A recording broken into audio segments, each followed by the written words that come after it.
100% free of any external need for gas or oil. We are shifting away from oil. That means the oil companies in Texas will not do well. They know that. And instead, the gas companies will increase in capability and capacity, and we are now a net exporter of gas and oil to all countries in the world, so we are self-sufficient. Economically, even though we don't look as if we're doing well right now, we will rebound for the simple reason that you and I have always said we are an entrepreneurial country where we can turn around on a dime. We can create a business in 4 days or 4 hours. And as you said, even though we have to pay the taxes or we can avoid the taxes, we know how to create businesses, which is very similar from the rest of the world. So from that point of view, we're doing very well. We will rebound on the stock market.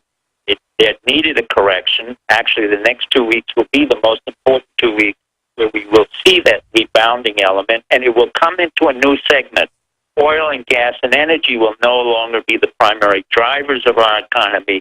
It will probably be the game changers like innovation, e-systems, or anything dealing with the Internet and information capacity. All right, let me just stop you for just a moment, because oil exploration is at all-time highs here in the U.S. As you know, we're the #1 producer and exporter now in the world. That only seems to be gearing up. So I don't understand your perspective there on that won't be central anymore. It looks to me like it's getting more central. I'm not disagreeing with you. I know that we're on the cutting edge of technology.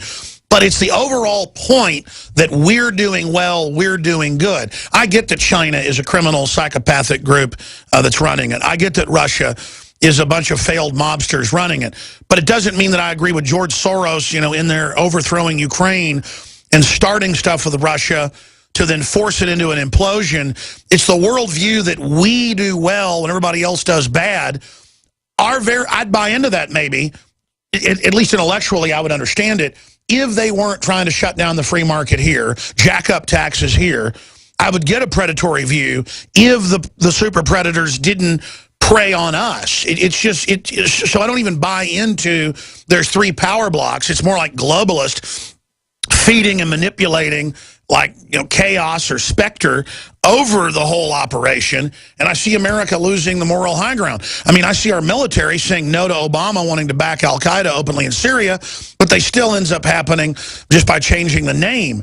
So whereas I do see a lot of virtue in the military compared to the general public that doesn't even know what planet they're on, I see our salvation and destruction. The seeds are both there. So I get your perspective. They're trying to help U.S. interests by doing all these things, and it does end up helping us to a certain extent. At least it did in the past. These were policies for the American people.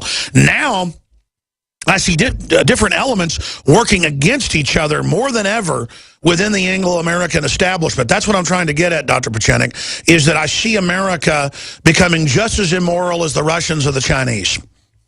Well, morality was never the key issue in foreign policy. What has been the key issue of foreign policy for the United States, Alex, has always been we're not interested in friends or enemies. It's what our interests are. What are the American interests at this particular No, I know, but a lot of what our so-called government does flies in the face of our interest. Whoa. Our American interests have nothing to do with the Middle East. We've been pulling out of the Middle East, and we have been shifting Asia, because our interest right now is with the growth and expansion of a China. Okay, well, let me tell you this then. Tell us from talk to us like we're 5 years old, because I know you've been, on the inside. What are the power blocks in the U.S. right now? Who's dominant? Because I see a lot of tug-of-war going on over the levers of power. That's why I think Obama's paralyzed. But, correct me if you think I'm wrong. What are the power blocks? The power blocks are not the Council on Foreign Relations or the Atlantic Council, or all the things that people think about. The real power blocks in the United States are the same power blocks that Stalin said came out of a gun. Whatever comes out of a gun, that's firepower, is what consists of power. The firepower that we have in the American military and its capability to span over 220 countries, 730 bases, is very formidable. Our capability to assess intelligence capabilities, be it failures, and I'm the first one to even complain about it, is quite formidable. Those are the major sui generis power block. The President of the United States is not relevant. Absolutely irrelevant. Has been irrelevant for the past 30 years. Because the devolution of power, thanks to you and others, has come to the governors. The governors of every state have become more and more important. And they have to start exercising their power. That's correct, but you have to choose governors who've had experience in managing a huge system. We didn't choose that. We didn't choose a president who knew how to manage large systems. We've chosen presidents who've gone on television with this Mickey Mouse show and have had no experience whatsoever, all the way back to Obama, Bush Jr. Well, we do see the military brass more and more not following the orders of the president. That is unprecedented. I want to end up on that with you on the other side. See if you agree with that or where you see that going. But I mean, we've had Dempsey telling the chairman of the telling the chairman of the Senate Armed Service Committee that he's full of it, telling Obama he's wrong. That is wild. We'll be right back. This hour brought to you by InfidelBodyArmor.com. When it hits the fan, don't be left without the body armor that will save your life. With prices starting at just $374.99 and ships free. Get yours at InfidelBodyArmor.com. Just won't quit. Hey, Boomer! I learned in school today that 60% of our bodies are made of water. Good thing we have the Berkey system. It's the cleanest, best water ever. Mom says it's because the Berkey's filtration system cleans out the bad stuff and leaves only pure, delicious water. I know, right? You love it too. Yeah, I'm thirsty too. Let's go get some. Get Berkey clean water by calling 877-886-3653. That's 877-886-3653. Or visit GoBerkey.com. Hi, Ted Anderson with Midas Resources. Is it time to convert paper 401ks and IRAs to solid gold and silver yet? Get our 10 Reasons book free. Call 800-686-2237. That's 800-686-2237. When cells become toxic, they die early and aging sets in. No one has put together a formula that focuses directly on brain health, nerve growth factors, and optimizing your cellular energy at the same time. Just one of the key compounds, BioPQQ, is backed by major clinical studies.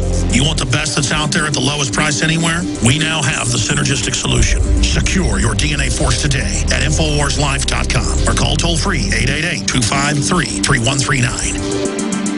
After consulting top doctors, nutritionists, pharmacists, and others, we have developed what I believe is the ultimate non-GMO, organic Super Male Vitality formula. Super Male Vitality by InfoWars Life is so powerful that I only take half the recommended dose. I jump out of bed ready to fight these criminals every day. I look forward to waking up and taking my Super Male Vitality. Visit InfoWarsLife.com today to secure your Super Male Vitality and other powerful products from InfoWars Life.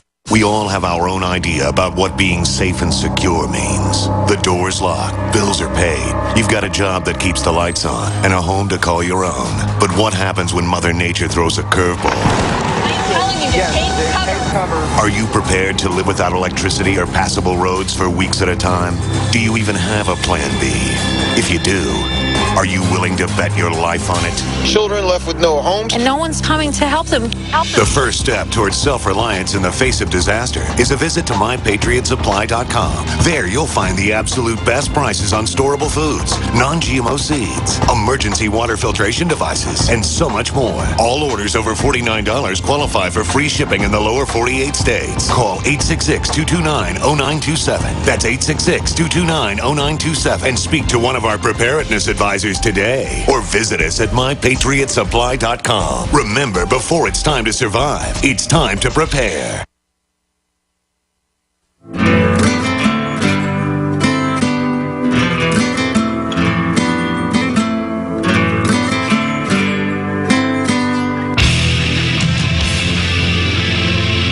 Here's what I'm trying to get across to listeners. I grew up in a house where we read history books. We were into what had happened in the world. I learned that history was incredibly exciting. Studying government was incredibly exciting. Studying military history was incredibly exciting. And I'm not even that smart of a person. Then I realized the general public does not even know the three branches of government on average. People are getting more and more disconnected, but they don't trust the system at the same time. But they're still like fish out of water. They're so ignorant. So you've got a political class that's been feeding on that. and getting away with bloody murder, but also smoking their own dope and becoming incompetent themselves. You can't have that in an age of nuclear weapons and drones and flesh-eating bacteria and Ebola. And I just hope that this political elite hits the panic button and pulls up. You know, Dr. Pieczenik could say, well, there's nothing really moral in geopolitics. Well, I get the Machiavellian view. But at a certain point, if you don't have moral authority, you don't have anything. I don't even buy into the Machiavellian view, and I'm not accusing you, Doc, of being Machiavellian. I think the true moral high ground is the way to go. It creates prosperity. It creates security. History shows that. I see the military as the most awake group. I don't lionize the military when it's involved as an instrument of evil in many cases. I just have studied things and found it is one of the only large reservoirs of people that are dedicated and listen to me. So I don't get the paradox of the military doing all these evil deeds for the globalist, sometimes doing good, but then loving me, showing that they do support the Second Amendment and so many things. And it's clear there's a power struggle going on, and I see the military more and more not being belligerent, but disagreeing with the worst political pimps like Senator Graham and Obama. Briefly, putting bookends on it, where is the military right now stacked up against the rest of the power structure? The military has stood its ground. Dennis Clapper, the DNI, Director of National Intelligence, has refused to resign, and I'm glad that, because even after Obama accused him and the rest of the intelligence community of being a failure, which of course was absurd, when they in fact were briefing Obama, the military will stand up to their duty. That's our military. They believe in country. They believe in honor. They don't do that for money. They're not mercenaries.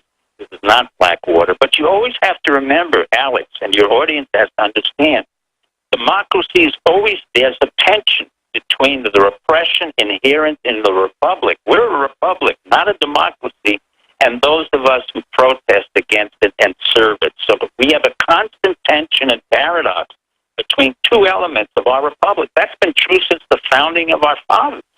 They had to have money. They had to fight against Congress. They had to fight against the homeland. But only 4% of our population fought in the Revolutionary War out of 700,000 people. That was a minor group.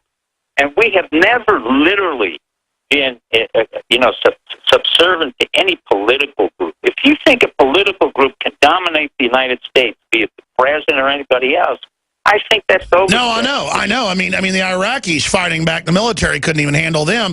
If the American people ever realize the power they have, this could all end very quickly. I think that's where the answer lies. How do we get the spirit of the American people to wake up again and start acting like free people?